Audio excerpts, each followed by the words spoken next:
I found myself striving for acceptance by way of musical talent and ability, which built up a very unhealthy habit and paradox of, if I want to be accepted, if I want to be liked, not just with girls, but with status or popular circles, the better I am at something, the more people will accept me and appreciate me. And it didn't become poison until after American Idol, where that factor was multiplied by 100.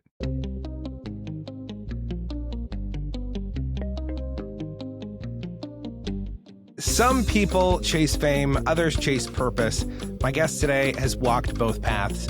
He is the American Idol season 14 runner-up, a Nashville-based songwriter, a multi-instrumentalist whose soulful voice has taken him from small church stages to performing with the Nashville Symphony. He's toured internationally, coached developing artists, and he just signed a brand new record deal with NCS Records.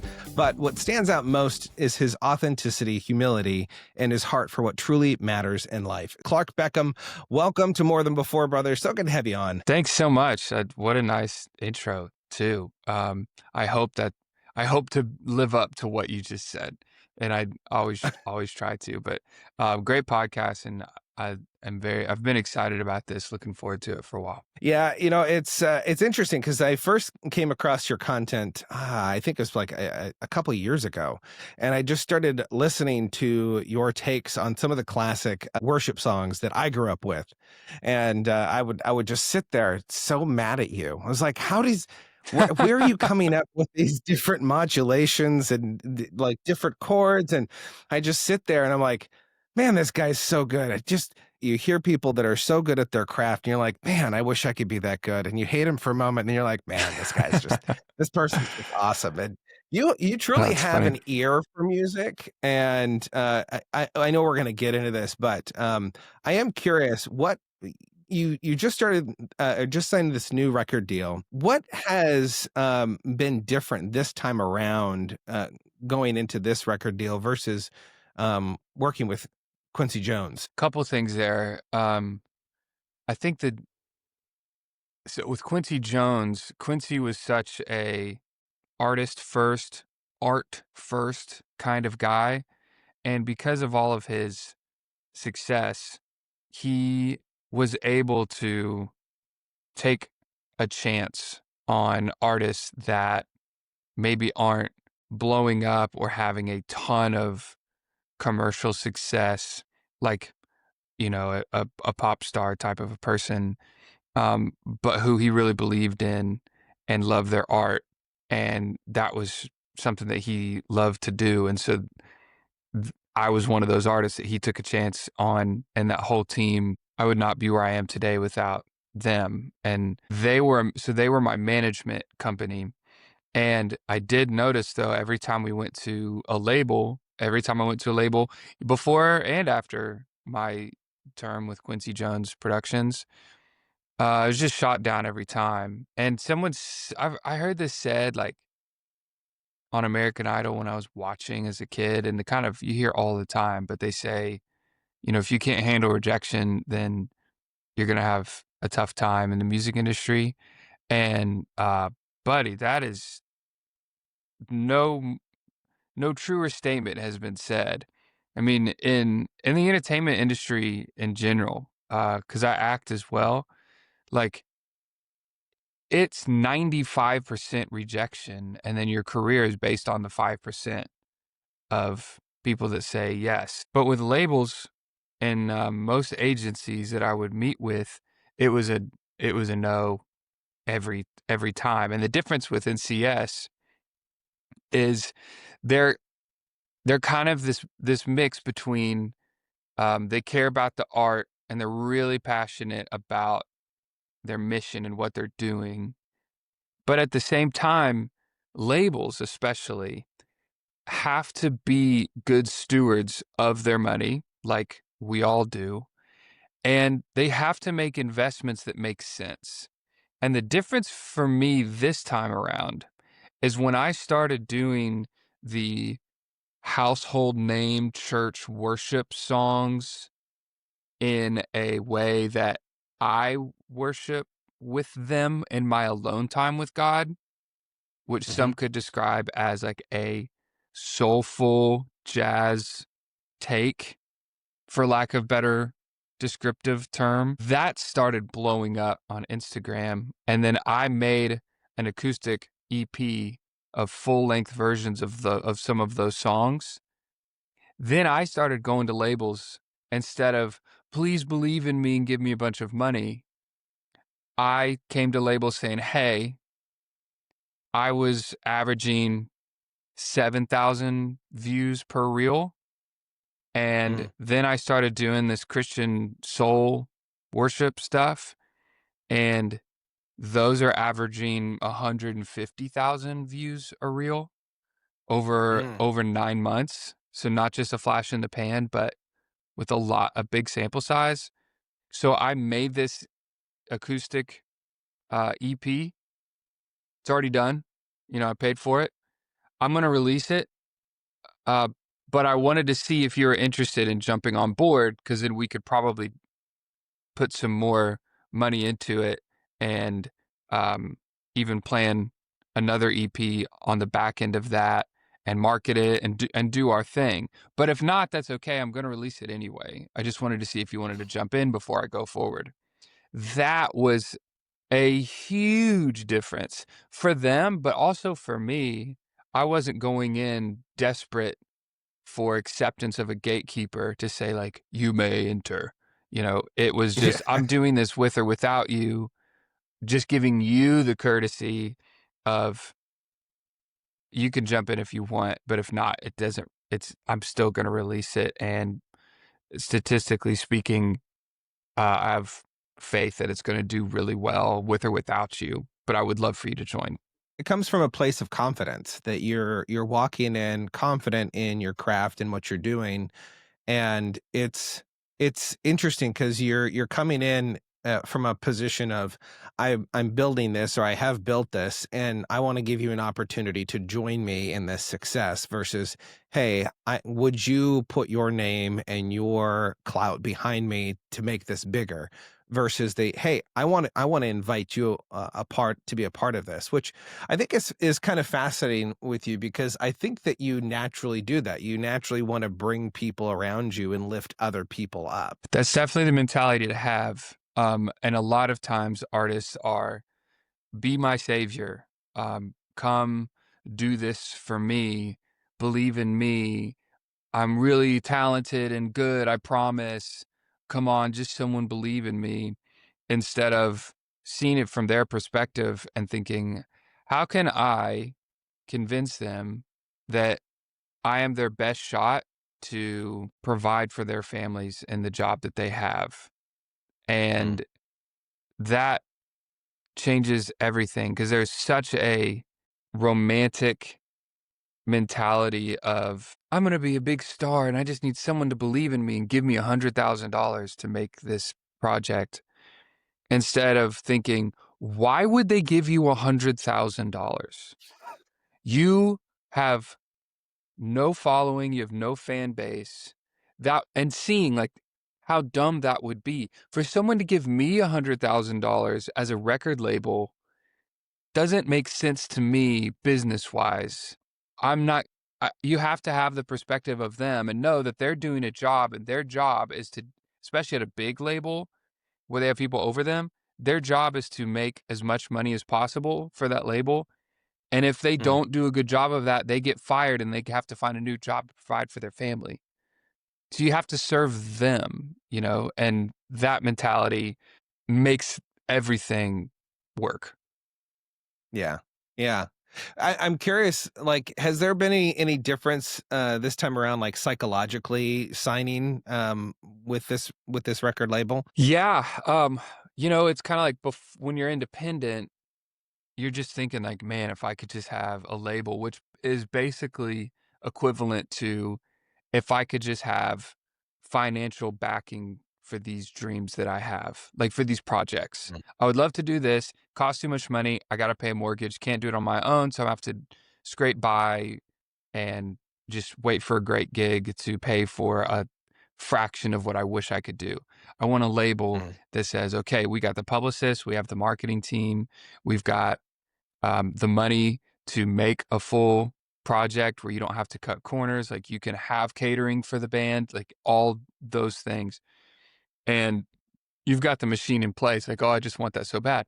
Well, now that I have that, another thought went in my head. People kept telling me, oh man, this is great. Like, this is just what you needed. Like, man, now it's just like, I see you're just going to take off. And I remember thinking, gosh, I hope so. Cause now I don't have an excuse. As an independent artist, you can kind of ride this, like, man, I'm just doing what I can, just grassroots, independent and just making it happen. And, I don't have a big label or anything, but I do it for the art and just trying to get by. And it's all out of my own All the pocket. And yeah, and all the it's reasons like, for why you cool. haven't made it or why you haven't made it to the level that everyone thinks that you should be at. Yeah. And that's that's permission for mediocrity that Mm, everyone's, like, behind. But now that I have a yeah. label, it's like, "Buddy, now you bet it better work." 'Cause if now it doesn't work, there's no excuse. Now I can't go like, "Well, man, if I just had a publicist." No, I got a publicist now. Well, if I just had the money to actually get a good band, I have the money to get the best band imaginable. Okay, well, if I there's no excuses now. Like, it has to work, and if it doesn't, there are some serious questions that never I've never had the opportunity or privilege to have come up, you know what I mean? Yeah. About my career, my future, and it's like high reward, but also a high, uh, risk of like, "Uh-oh, now what if it doesn't work?" Yeah, it's that's really fascinating because it's almost in a sense that because we all have these things internally where we can point to, well, this is the reason why this didn't work out. Like I didn't have the financial backing, I didn't have the people behind me, cheering me on, or fill in the Mhm. blank of whatever it is. And so it's almost as if you've been written the blank check, and now you have to put everything in. There's no holding back because the only way that it doesn't work out is if you haven't poured all of yourself into what you're doing. And so it's almost like another level of having to believe in yourself that you actually have not necessarily what it takes, but really maybe more that, God has actually gifted you with these things. And so it's funny because I think even going back, which I want to do, because I always love hearing kind of the beginning stages of people's stories. But if you look at your life and the history of where you've come from, it's no surprise that this would be the trajectory of where you are and what you're doing. Take us Mm. back to, White House, Tennessee, where you grew up. What was life like, uh, having 2 parents that sing, that are instrumentalists, that, are good at what they do, and being in a little threesome gospel, Yeah. group touring around and singing? Like, what was that like as a child? Yeah, so um my mom and dad both are wonderful singers, and I grew up having my mom, sing, uh, Edelweiss to get me to go to sleep, and this beautiful soprano, soft, like, falsetto voice that you just die over, but that was just the normal, that was my mom, but she's saying, like, "Your mom doesn't sing like that?" Like, I just, that's just how I grew up, and then I listened to my dad sing, um, in church. My mom would sing solos in church as well, and, uh she would crush, and then my dad would sing, and he would crush, and he played in the band as well, and, I remember they're actually doing a trio with, this other lady. She was an alto. I think her name was Jenny, and they were practicing in the car, and I'd heard that I was 6 at the time. I heard the arrangement so many times that I picked up on that alto part. And so I just told them one day, and this is what they told me happened. In the car, they were practicing, and I just said, "Hey, I'm gonna sing Jenny's part." And they're like, Great, sure. That sounds great, son. Sure you will." And it's kind of like when my little cousin would wanna play video games with me, so I'd give him a remote controller that doesn't work, and he'd, tell him that "Yeah, dude, that's great, awesome, you're doing great." Um, and I just started singing it, and it was the right part because 'cause I'd heard it enough and I caught on, and I started singing the alto part, and they kinda looked at each other and went, "Hmm." So we started singing in this little gospel trio, mainly at our church, but then we would go to like Portland, Tennessee has a strawberry festival, where they'd have like, some gospel singers come up and sing to a track. And so we became a uh kind of this gospel trio that would sing random random things like the strawberry festival in Portland, or we would go sing at um nursing homes or hospitals or just different things like that or in church.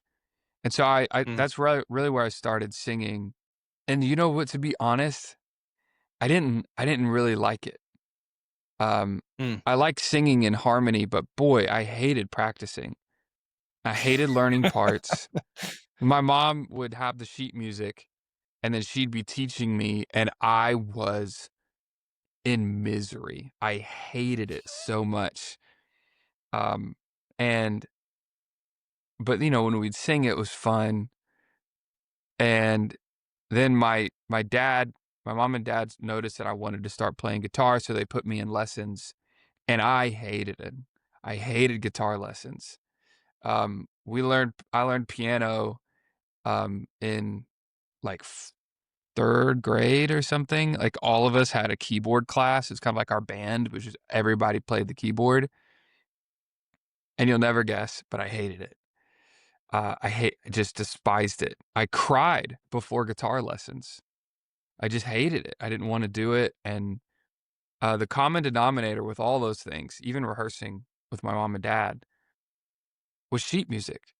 I hated it, and the idea of trying to, like, figure it out and make it how scientific it was and how non-ear it was, and there's a way to do it, but for whatever reason, it was absolute torture, to me. But so I stopped. And then Mm. praise God for YouTube and ultimateguitar.com. I still wanted to Before they play and started charging sing. you for everything. Yeah, yeah, yeah, yeah. Good for them, it's business. They're trying to figure it Yeah, out, but they have to make money, but right. Um, but anyway, so I just started I wanted to play and sing still, so I just started going online and finding, okay, I want to sing Vienna Waits for You. I want to sing Vienna by Billy Joel. What are the chords to that? And it would show me the guitar chords, and then I would, you know, just Google, "How do you play a B flat on guitar?" And then it would tell me where to put my fingers. So I'd put my fingers there, and I'd play the first chord, and I'd sing the first couple notes, and then another chord would come, G minor, okay, how to play a G minor, and then I did the same thing on piano, how to play a G minor on piano, to show me, and I'd just put my hands there, and that's really how I learned to play and sing, Mm, was doing that. So I started doing that. You're kinda told and you observe just through life that playing music and being good at it is really cool, and people like that, and so I just kept doing it, but I always wondered, I was like, it's gonna sound so sad, but I always wondered, I was like, "Yeah, but how come, like, I'm not getting how come none of the girls that I like me back?" I thought, like, ev all these old ladies always told me how handsome I was when I was growing up. What the heck? You know, what Janice, about the like, girls my own age? you told you told me I was gonna have to, beat the girls off with a stick, like, just have to keep them away from me. It's I don't I'm not experiencing that. I'm singing, I'm playing guitar, nothing. And so what happened is I found myself striving for acceptance by way Mm, of musical talent and ability, which built up a very unhealthy um, habit and paradox of, if I want to be accepted, if I want to be liked, not just with girls, but in with status or just in popular circles, the better I am at something, the more people will accept me and mm, appreciate me. And it didn't become poison until after American Idol, where that mm, factor of I like you because you're good at stuff was multiplied by 100. mm, Because yeah, okay, I'm a good singer and I can play instruments, but there are a lot of people who are good singers and who could play instruments. Then I was second place on American Idol, verified on Instagram before you could just pay for it, and quote unquote famous relatively. And then I kept getting these encounters with people that were very apathetic, and then someone would whisper in their ear, and then all of a sudden they were very, very interested in talking to me and excited and wanted my number and were asking to hang out. And I just would watch in real time them have zero interest in me mm, and then have the most interest in me that they've ever had in any person ever. Just from mm, someone being like, "Hey, he was runner up on American Idol, right? He's like really great." And so then I was like, "Oh, I don't like that at all." And then it went to, "Does anybody like me for mm, me?" You know? Like if I stopped singing, if I all of a sudden couldn't sing and play anymore, how many friends would I have compared to what I have right now? And that got really scary because that went across the board, not just people I was mm. meeting, but friends that I had, um, my wife, my family. I mean, everything. It's like, how much do these people love me because of what I can do versus who I am? Mm. And that was its own crisis. It's interesting. It reminds me, I was listening to a worship leader. I think he might have been at a conference, and he said, don't attach your gifts that God has given you to your mission that He's given you, because as Hmm. soon as he was saying, if I believe that my calling is to lead worship, every time that I'm not leading worship, if I don't have a guitar in my hands, I'm not in my calling. Hmm. I'm just empty. And he said, what we need to do is we need to come back to this place of understanding our identity, which is in Christ, that we are a son of God. We're Yeah. we're sons and daughters of God. And so when we come at it from that perspective of, our identity, are we wrapped up in these different things? It really does shift and change the way that we perceive the world and the people around us. But I mean, I've talked to a number of people who've had a, a moderate to a lot of success. And it's true that when people see success, or they hear about your success, they want to be close to you. They want to learn from you. And there's always that question of what's the motive behind it? Is there an ulterior motive to this? But there's something interesting about you, that you're kind of hungry for knowledge. Like you want to learn from people, I feel like. From spending time with Quincy Jones, and to learning from people that maybe no one else would want to learn from, or that no one else would even see.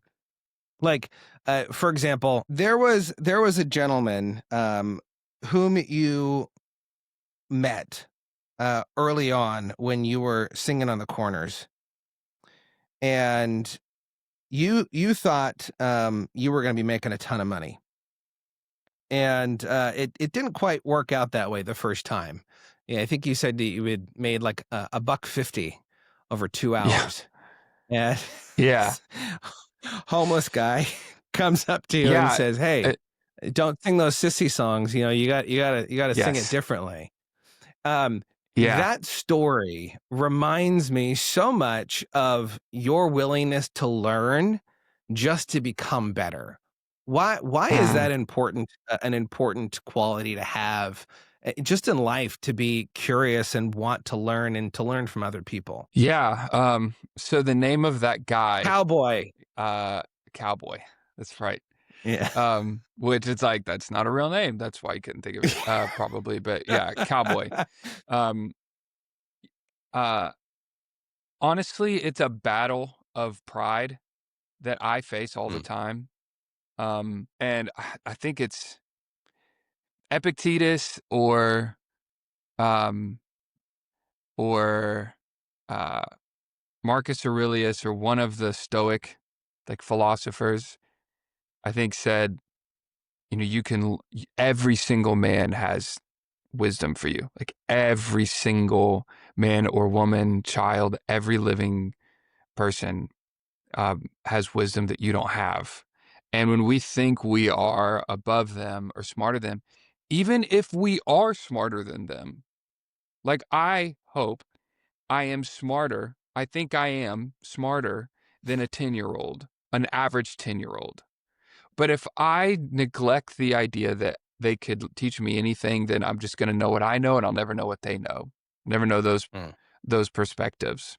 And especially when you grow in your influence or your success or your knowledge, it there is a voice that you have to I'll speak for myself. There is a voice that I have to quell that says, "Oh, you don't need to listen to them. You're so much better than they are. You're so much smarter." And, "Oh, look at them trying to be smart. They're not smart." You know, that voice of like the devil is there. But luckily, my curiosity and my love for people will still allow me to learn from from anyone. Someone who I think is smarter than me and wiser and more experienced, and someone who doesn't necessarily fall into that category. And by far, the number one component, the number one common denominator behind the most talented people I've ever met is curiosity and humility.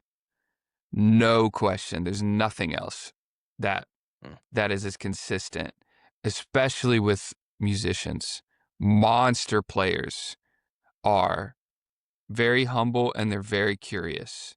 There's a guy named Bernie Herms. He's a multi award winning producer and one of the most beautiful piano players I've ever heard, and a wonderful soul, even better soul and spirit and heart than he is a player, which says a lot. And he was playing, and I remember I was at his house, and then I was playing a little bit, and he was indulging me, um, and was really interested in what I was doing. And then I remember him saying, like, "Man, yeah, like, we should get together and like you can teach me stuff that you're doing." And I laughed because it was so absurd, the idea of me teaching him, mm, that I thought he was joking. And I looked at him and he was totally sincere and kind of confused by my laughter. And he mm, really did want to learn from me. And it wasn't because I was really great, it was just because I was different. And so learning from someone who is different is the key to gaining knowledge, to gaining wisdom and insight, and that will never change. mm. I love that. The lifelong learners are people I love to be around because they do exactly what you were just talking about. Is they just find people and they want to learn from them. And you know, the world is full of so many different wonders. Just to take time and start to delve into them, you really start to see the depth of so many things that God has created. You know, I always marvel at a really good cup of coffee. It seems really simple, but as you start looking at all the different ways that you can brew it at you know different temperatures and different kinds of beans and there's such a crazy chemistry and it's fun because when you start to surround yourself with people that are truly just in love with a topic, you kind of wanna fall in love with that topic too, unless it's Yeah, cars. I still can't wrap my head around the car pace, but yeah, same, honestly. there I know enough to probably, not destroy a car, but there are certain things that just fascinate me, especially when you find someone that's truly passionate about one of their interests or something that they do. I want to go back again to growing up. What got you into sports then? Because you did soccer, you did football, you did basketball. What drew you Mhm. towards athletics? Um, my my family is a family of athletes, like all the guys and girls, were great athletes, and I loved sports as soon as I was capable of playing any of them, much more and much earlier than I loved music. Now Mm, I loved Stevie Wonder when I was like 4, like just immediately loved. But as far as practicing the thing, not just listening, not just watching sports, but actually playing sports versus playing music, sports was my first love. And mm, my uncle played football for Georgia. My cousin had a bunch of offers to play in college as a quarterback. My grandfather was a quarterback for like the premier high school in Tulsa, Oklahoma. And it was just like that was just thing. And I grew up a huge football fan. Um, my whole family's from Oklahoma, so I grew up a huge Oklahoma fan, still am. My friends were playing football, and as soon as my mom let me play football, I started and fell in love. Love mm, basketball, love soccer. I was awful through middle school. It was pretty terrible. Um, I was okay at basketball, pretty early on, but football and soccer, I was pretty garbage, for the mm. first couple of years. And soccer, I was a waste of space. I mean, I was a black hole. Like, if you pass me the ball, you're not getting it back. Like, I'm just, I was awful. And then and it kind of came from that, like, okay, sports, this is another opportunity for me to get approval and to Mm, get light. Cause all the like, if you were really good at sports, you're really popular in school, period. All the popular guys that were in school were the best athletes, mm, period. And no one who was really popular wasn't a good athlete. So it was another thing for me to strive for, for acceptance from my peers. And so, that's but I think what not drew me to sports initially, but what developed me into who I am today. And I would not be where I am today in my career in music if I hadn't played sports. Because mm, what sports can do for you is if you have a good coach and if you're going hard, it will show you how wrong you are about your perception of your limitations.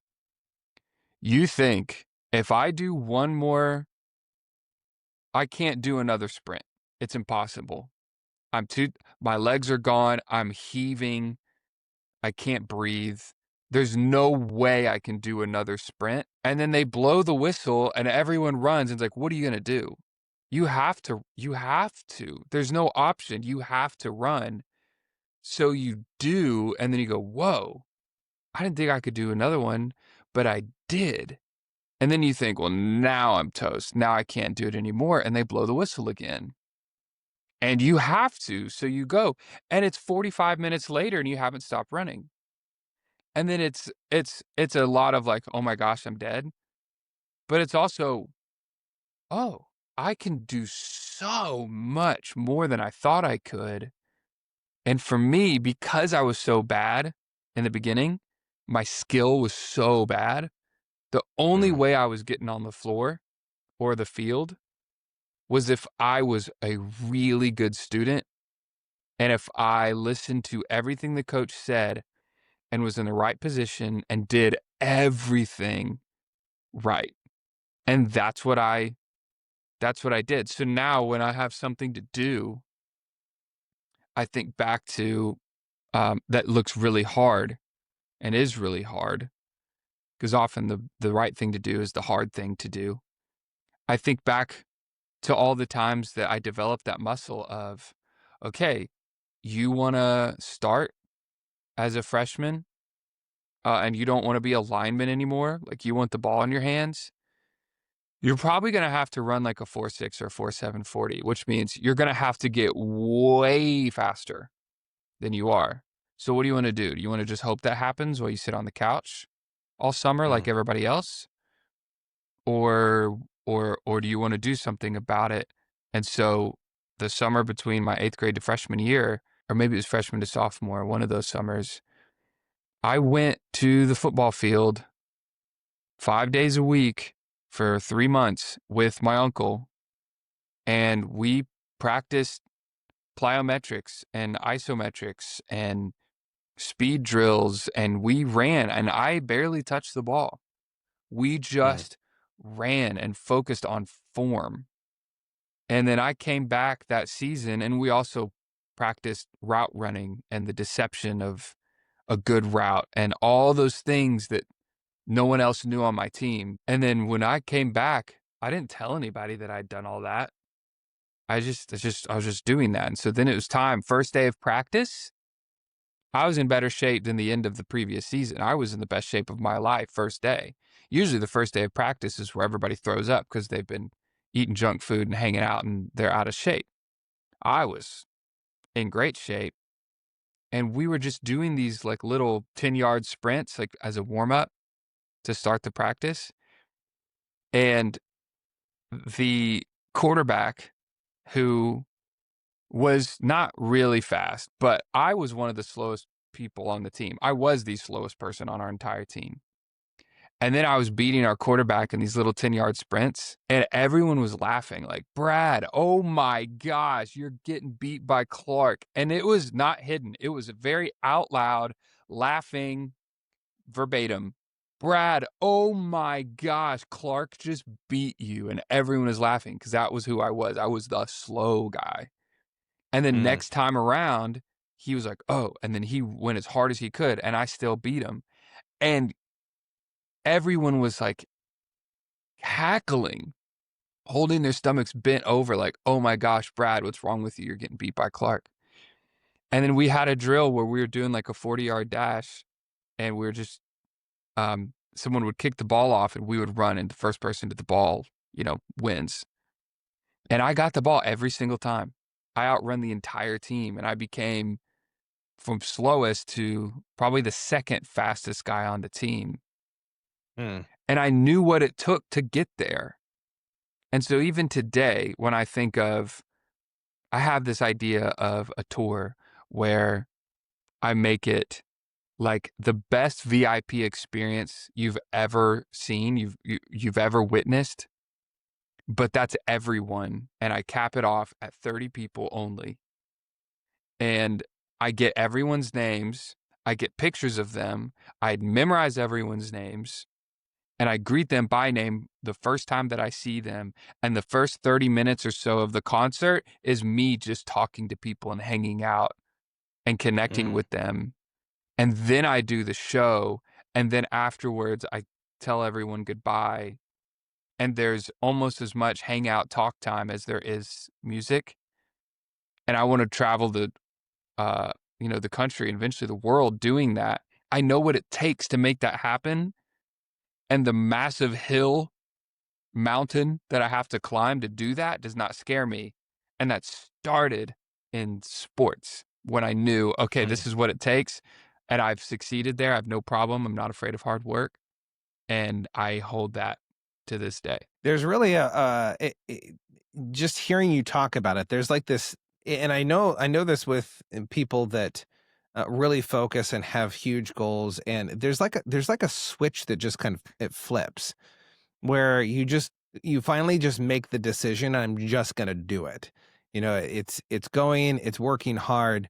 Like even even you deciding to run a marathon on a whim, is signing up and then 6 months later running it and To me, I would say destroying it, you know, because you ran it in under 4 hours. I don't even know if I probably finish in 7 hours. But but you have this, just this switch that just kind of flips when you decide, "This is where I'm going. This is what I'm gonna do." I'm curious, how has it been for you kind of overcoming the objections from people? Like you were talking about it earlier about musicians, you know, like pretty much any aspect of performance. You kind of have to get over yourself because you're going to fail over and over and over. You know, and you are a performer, and not like in a negative connotation by any way, but like you look at things and you want performance to be the best. You want to give your best in all things. How do you overcome that that constant rejection that you can feel when you don't feel like you're doing enough, that you don't feel like you're doing your best, that, you know, there's always gonna be someone that's better than you, but how do you overcome that mentality to be okay in your own skin, to just say, "You know what? This is who I am. I'm gonna just show up today, and God's gonna meet me where I'm at, and things are gonna go well in the way that they're supposed to go." How do you get to that kind of place? Yeah, there are a couple different angles there. One is confidence that if I do everything in my power, if I am a good steward of what I have, if I'm listening to God and I'm moving forward, wherever He wants me to be, I'm going to be there. And there's a pastor, he's a friend of mine, and he actually told me this like a couple of days ago. I was in his house, and Scott Wilson is his name. He said, "You cannot be anything you want to be, but you can be everything that He wants you to be." And Mm, so there's a confidence of that, of whatever He wants me to do, He will put me in the position to do it. I believe that that is a very fruitful and successful culture shifting level of a music career. I believe that. If I'm wrong, that's fine. But I do believe that that's where God wants me. So when someone says no, my mentality is okay, I guess you're just not in the picture. I mm, guess you're not the way I get there. That's fine. And I tell people when you go on American Idol, especially, you have to have that mentality of, I'm going to make it with or without the show. The show and my success on the show, or my success with this manager when I'm going to this meeting or whatever it is, the result of this meeting, the results of the show is not indicative of my career success. It's just indicative on if I take this path or if it's going to happen another way. So that's one. mm, You got to have that.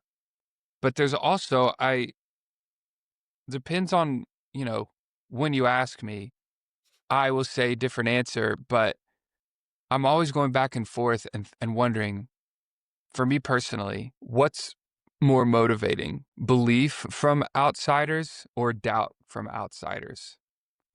And I mm, don't know the answer to that, because one of the most motivating things in the world is when someone says it, not just says that I can't, but I can see in the depths of their soul that they believe with everything they have that I can't.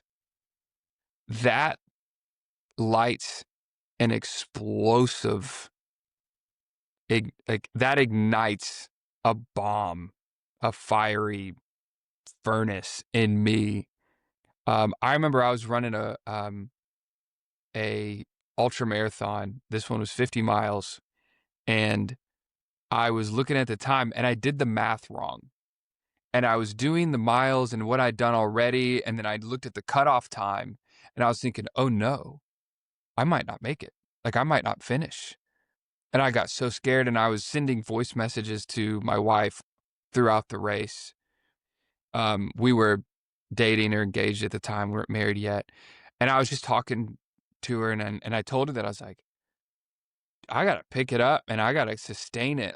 This is gonna be this is gonna be tough. I think I've taken too much time and I don't know where the time went. And her voice message back was very sweet and very thoughtful, and but it was consoling. And it was, well, babe, like, there's no shame in not finishing. It's okay. Like, you've worked so hard, and, you don't have to, and it's okay if you don't make it. And dude, it was like someone injected me with 10 times the healthy amount of adrenaline and like steroids. I was like, "Oh, heck no. I am I am gonna finish this thing." And turns out I did the math wrong. I had way more time than I thought, and I was totally fine. But I mean, I just felt that ignition um anytime. And I don't think a lot of people know this story, but one example of rejection that led to incredible motivation was how I left Quincy Jones Productions. So my day-to-day manager, Janice Wang, someone who brought me in to Quincy Jones Productions, she's the one who went to bat for me and said, "Hey, this guy Clark, he's something special. I think Quincy would love him," and brought me into the fold. If it wasn't for her, would have never met Quincy, would have never been connected to them, most likely. She 2 years, 2.5 years in to my term with them, she got a great job offer somewhere else, and she took it. And she called me and said, "Hey, this is going to be a hard conversation." And I was like, "Oh boy." I said, "Okay, what's up?" Um, and she said, "I got a job offer to do this thing, and I'm taking it, and that means I'm not going to be at Quincy Jones Productions." And I can honestly say I was really excited for her. I was like, wow, this job I mean, I'm sure this job is awesome. Like, this is a very hard decision for you to make, and you're making it. And um, you're such a hard worker, and you're so brilliant. And obviously, someone else sees that, and they want you, and they're offering you something that you can't say no to. Like, awesome. Gonna miss you. Um, I knew that there were other managers, like, I just get passed on to someone else to manage me and It's do kind of that, but I almost was like a excited for release her. point for a brief moment of like, "Oh, okay, we're not talking Yeah, about yeah. that. "Oh, You're just that's it? moving on." Oh, great, And then yeah." you put your And it's hands still down hard, for just a moment for the Yeah, haymaker. yeah, yeah, and here comes a haymaker. She's like, "Well, um, listen, so," 'cause she managed, uh, Dirty Loops, Jonah Nilsson, lead singer of Dirty Loops, and Dirty Loops themselves, that band, this incredible songwriter named Eli Teplin, and myself. Those were her people that she managed. And so she's like, "So, um, they had a meeting to to pass on my artist to other managers, and Dirty Loops is going to be managed by so and so. Eli's going to be managed by so and so. But unfortunately, when your name was brought up, um, nobody wanted you." I was like, "Oh." She's like, "Yeah, so they're gonna they're gonna drop you." And I was like, "Oh, this was a unique rejection because these people knew me well, knew my career well, knew my numbers, and nobody wanted to work with me." And Mm, I got along with everyone, and I've never had an issue with, like, personality clashes, so I knew that it wasn't like they didn't wanna work with me because they don't like me as a person. They didn't wanna work with me because they didn't believe in me as an mm. artist and my career. That was why. And I just imagined them all being at the table that I've sat at, all huddled around and going, "Alright, who wants Eli? You? Okay, okay, so you got okay, you got Eli, great. What about Jonah? Who wants Jonah? Dirty Loops. Okay. Okay, not a okay. Who's I'm sure everybody wanted them. Okay, this person. Okay, great. How about Clark? Anybody? Clark? Nobody? Just and I don't know if this happened, but just my imagination and probably something similar like that happened, and it's just that nobody. All those Mm, people that I knew and loved and still love and care about, but at the time, it's like none of them spoke up for me. And I was I'd been working on an album for a while, and I just kind of found myself into a place of um, just apathy and laziness, and like, yeah, it'll come out like when it comes out, and yeah, I'm working on it, and just this thing instead of actually getting it done. I'm signed by Quincy Jones. I'm hot stuff, and at that point, the reality, the inarguable reality that these professional managers, professional music industry people who knew my career intimately did not believe that I was worth the investment to continue on with. They believed mm, in their heart of hearts that I was not going to make it or be successful. I wrote a song the next day. I had a writing session with these two brilliant writers, and I wrote a song that says, I guess it's just, back to the way that it's always been. It's just me who believes in me. mm, And I wrote the song about that entire experience.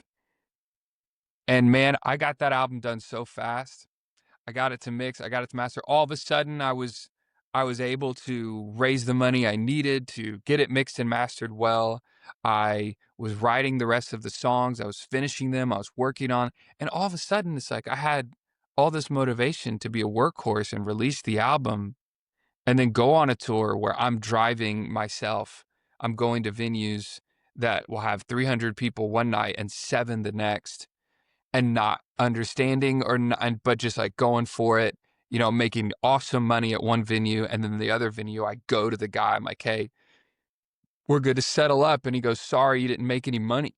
You know, there's nothing for you. Or here's $7 for the night, which has happened. Um, but I didn't care. I just had this resolve and this fiery, like, I'm going to show them. And the jury's out on if that's healthy or not. But boy, is it effective. yeah. It's funny because as you're talking about them sitting around the table, all I can see in my head is, that it's that classic picture of the kid that's getting picked last on the sports team, and everyone's like, "Wow, Yeah. I don't really want him." Or, coming back from football, or coming back to football and then, racing against everyone else to get to the ball first. And everyone, yeah, why are you're slower than Clark now? What happened to you? And it's almost, if you look at that and you hear the way that you're talking about that, it wasn't that they were dogging on you necessarily. Well, they are. I don't know. It's this weird it's how it was said, like, going back to that, football experience of everyone talking poorly about the other person because they weren't better than you. And there's this, like, cyclical thing almost throughout life of, like, "Man, you couldn't do it? Like, you're not good enough to make it at this level?" And I feel like a lot of us experience that in life where we get to a place in our career, we get to our place in our family, we go, man, is this all that we can do? Is like, I feel like there's more. Like I should be in a different place. And I think sometimes God just says, I have you where you're at right now for a reason. And doors will open up when he decides those doors are going to open up. I'm curious in that experience when you were dropped from Quincy Jones, what was the door that opened for you, that door needed to be closed in order for you to move forward in your career? Yeah, it ended up ending incredibly well, like fairy tale, like, is relationally, with them, uh, just in a lot of, like, legalities and logistics that and relational things that we don't have time to get into, but it ended incredibly well with them, and I have a great relationship with all of them, Mm, and an infinite amount of gratitude for what they've done for me. Um, but when I left Quincy Jones Productions, I found this other manager that had been with me for a long time named Mike Kraske. And right when I got out of American Idol, I didn't know what to do, which is a common thing for Idol contestants when they're done and they don't get signed like immediately. They're just back to their apartment or their home or their mom's house, like wherever they live. And they're like, oh, well, what do I do now? Mike, who has a ton of experience in the music industry, lifetime of experience, he sat down with me and was like, all right, what are your numbers? What do you want to do? Who's some artists that you want to be like? Okay, this is what you need. And I'm going to take you to every meeting you need with every person that you would need. So he took me to like the vice president of like the biggest agency in Nashville. He took me to a business management firm that handles all my taxes for artists and I'm still with today. He took me to other management companies. He goes, I'm not your manager. It's like, I'm not looking to manage anyone right now, but I will help you. And he put in so much time and effort, and he had such a reputation where mm, he could get into any room because everyone loved him. And he could get to the bottom of anything. And he did it all for free and didn't ask for any money, didn't ask for commission, didn't ask for literally all he said. He's like, the only thing I want is I want tickets when you're doing a big giant show in Nashville. He's like, that's it.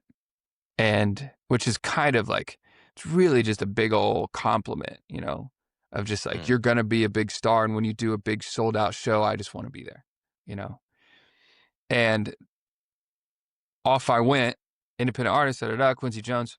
5, 6 years later, I go, hey, Mike, are you interested in management?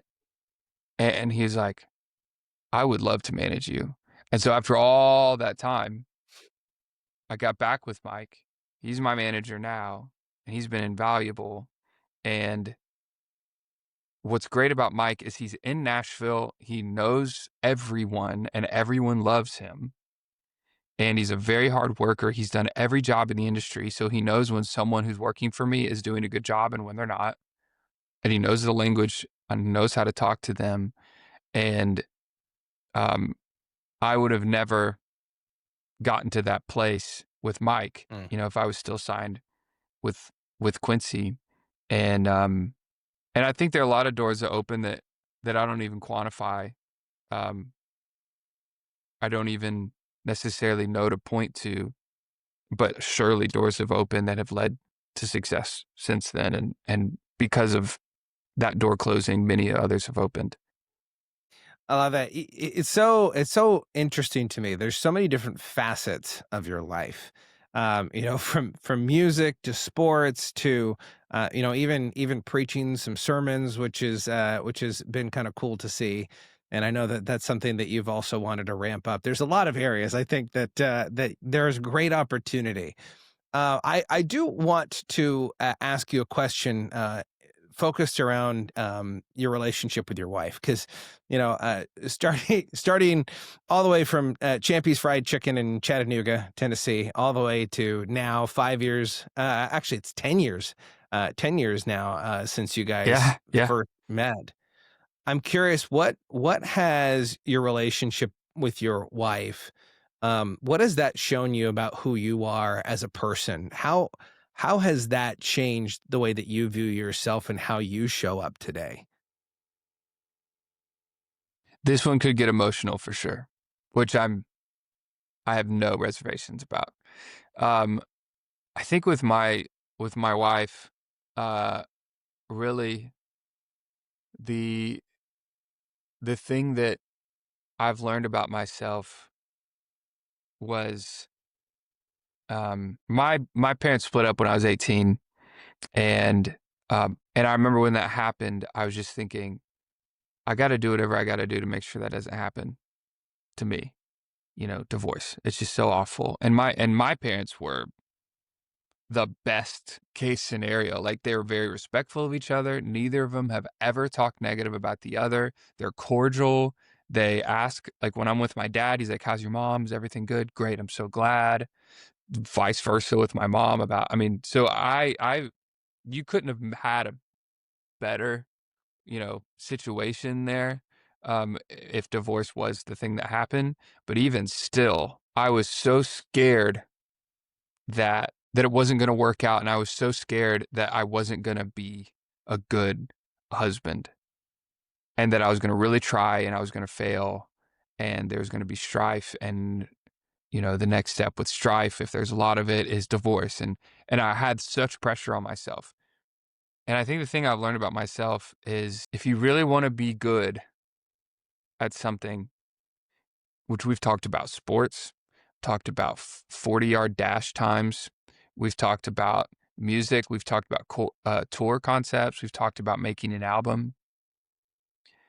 But even with relationships, if you really want to be good, it is totally in your control. And if I want to be a good husband, and luckily I've had such a great model in my dad, but even more than my dad, in the Bible, like how the Bible explains marriage and what the husband should be like, and what Mm, God and what Christ is like to me, that's the model that I should also be like. If I wanna be good at that, it's totally in my control, and it's a decision that I make every day. And then when I mess up and I'm not that, to sincerely, authentically apologize and try and get better. mm, And through 5 years of marriage, that has been our story, and with that has come the most joyous, fulfilling experience and time, season in my entire life. mm, And people say your wedding day is the best day of your life. Not even close. Not even close. Every single day after that has been better. I would take any day I've had in the past 5 years being married over the day of the wedding. Not even close.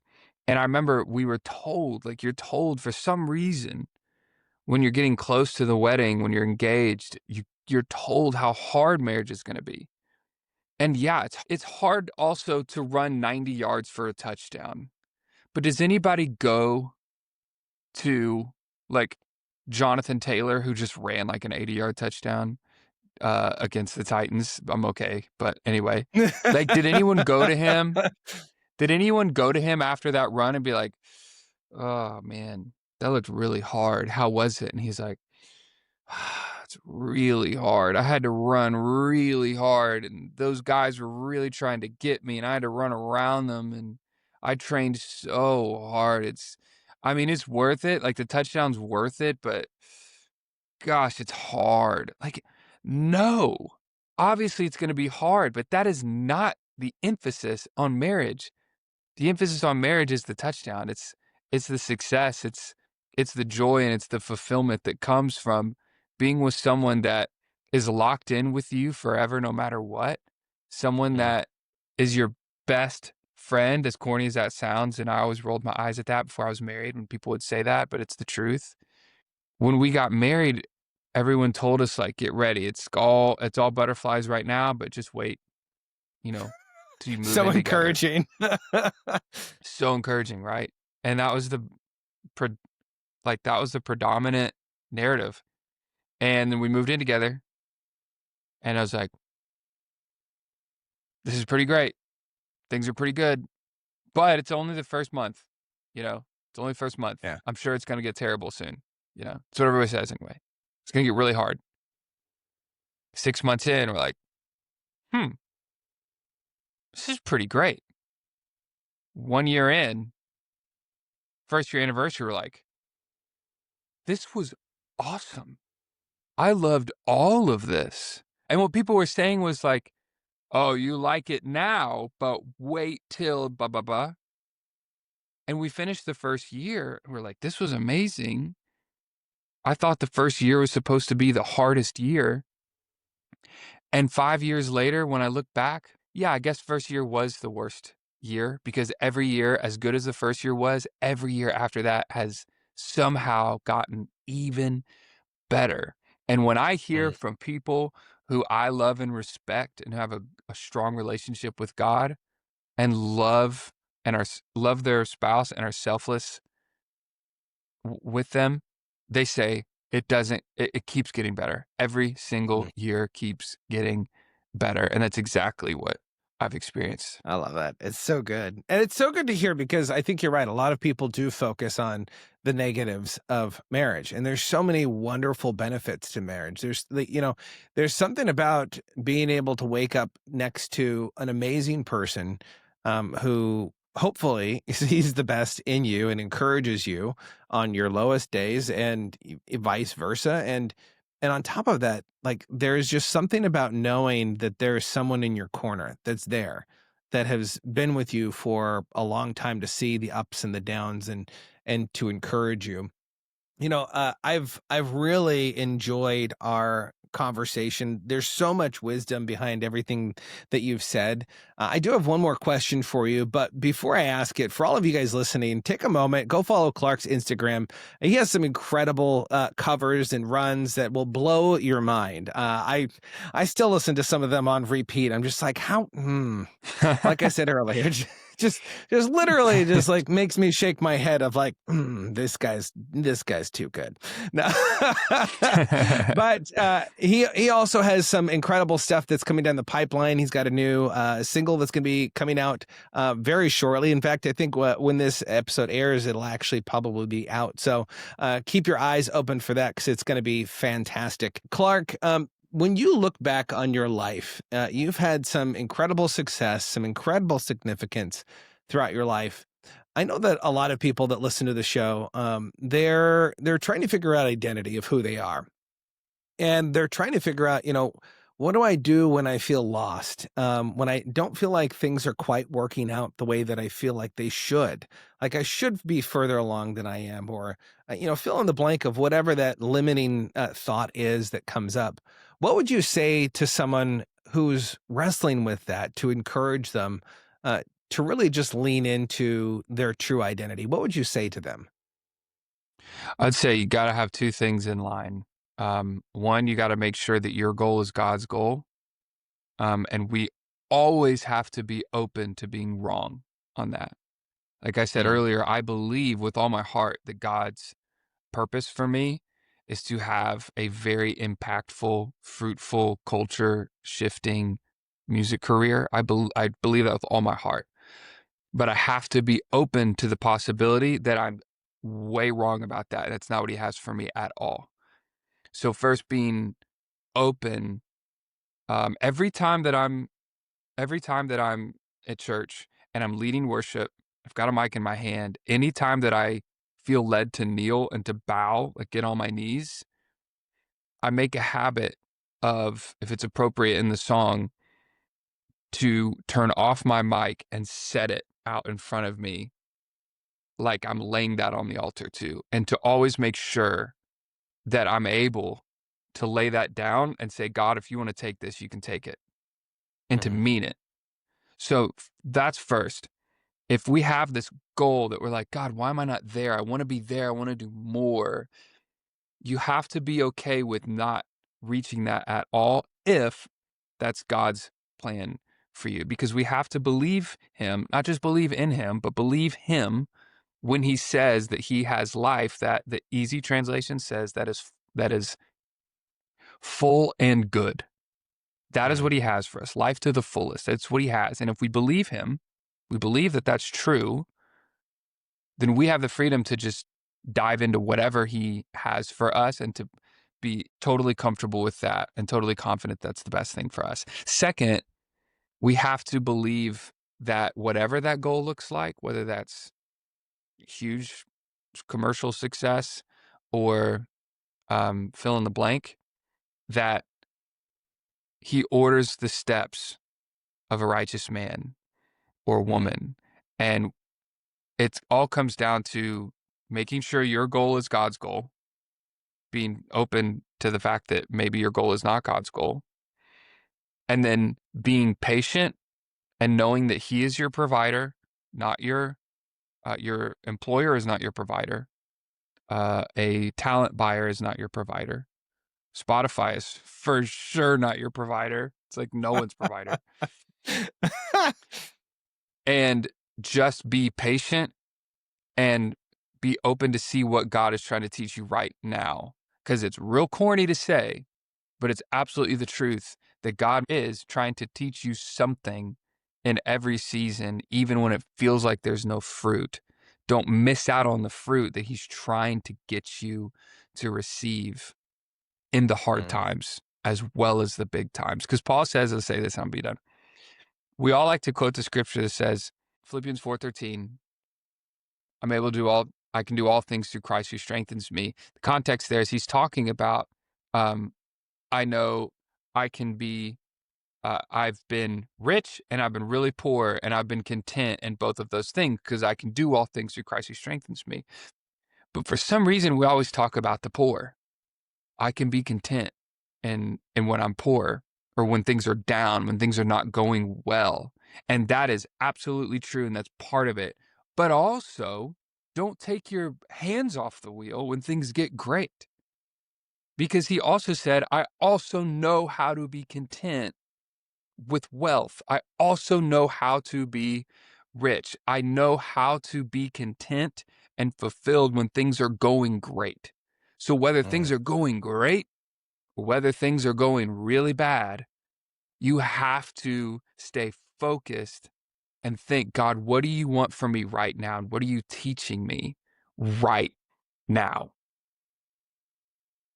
I love it. It's so good. And there's so many pieces of wisdom that you just shared. And I want to encourage all of you guys, go back and listen to it again and again and again. The fruit of your life really does determine your day-to-day actions that you do. Are you trying to live out a righteous life, which, we're not talking about perfection here. We're talking about purpose of just truly waking up and doing the best that you can with what God has given you, whether that's little or whether that's a lot. Clark, thank you so much for coming on and sharing your story. You truly are such a great guy with a humble heart to serve others, lift other people Thank you. up. For all of you guys listening, make sure you share this story of Clark, because I know that there's someone out there that just really needs to hear what he said. And I know it's going to inspire them to continue to lean into God's purpose for their life. So until next time, remember to be more, see more, and experience more than before.